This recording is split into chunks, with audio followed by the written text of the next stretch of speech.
السلام علیکم ورحمۃ اللہ وبرکاتہ۔ آج انشاءاللہ عز و جل یہ حدیث پڑھوں گا شب قدر کی اہمیت، کہ شب قدر کی اہمیت کیا ہے۔ یہ حدیث سماعت فرمائیں۔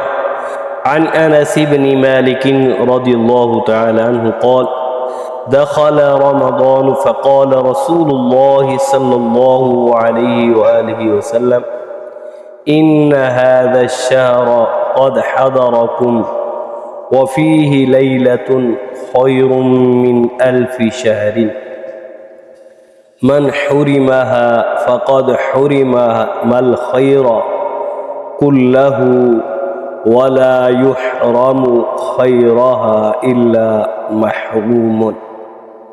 آئیے اس حدیث کا ترجمہ سماعت فرمائیں۔ حضرت انس رضی اللہ تعالی عنہ کا بیان ہے کہ رمضان المبارک کا مہینہ شروع ہوا تو رسول اکرم صلی اللہ علیہ وآلہ وسلم نے ارشاد فرمایا، تمہارے پاس یہ مہینہ آ گیا ہے، اس میں ایک ایسی رات ہے جو 1000 مہینوں سے بہتر ہے۔ یعنی 1000 مہینے تو ہوتے ہیں لیکن یہ 1000 مہینوں سے بھی بہتر ہے۔ جو اس سے محروم رہا وہ ہر طرح کی بھلائی سے محروم رہا، اور جو اس کی بھلائی سے محروم وہی رہے گا جو واقعی محروم ہو۔ اس حدیث پاک سے یہ معلوم ہوتا ہے کہ یہ شب قدر یہ رمضان المبارک کے آخری عشرے کی طاق راتوں میں آتی ہے، اور خاص طور پر محدثین نے لکھا ہے وہ 27ویں رات ہے۔ تو یہ پوری رات نہیں ہوتی، یہ بس ایک وقت آتا ہے، ایک گھڑی آتی ہے، تو وہ شب قدر کہلاتی ہے۔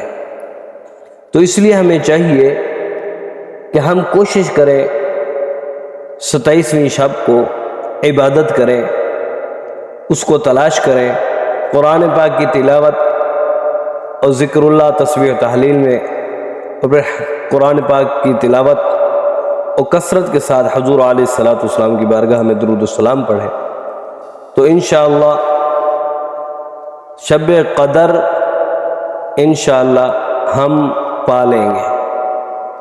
تو دعا ہے اللہ تعالی ہم نے جو رمضان مبارک میں سستی کی، مکمل طور پر جیسے حق ادا کرنا تھا نہیں کر سکے، تو اب ہمیں چاہیے کہ شب قدر کو ہم اللہ تعالیٰ کی بارگاہ میں روئیں، توبہ کریں، اے باری تعالیٰ جو بھی ہم نے نیک اعمال کیے ہیں وہ اپنی بارگاہ میں قبول و منظور فرما، اپنے لیے، اپنے دوستوں کے لیے، اپنے ماں باپ کے لیے، بلکہ حضور علیہ السلام کی ساری امت کے لیے دعا کریں۔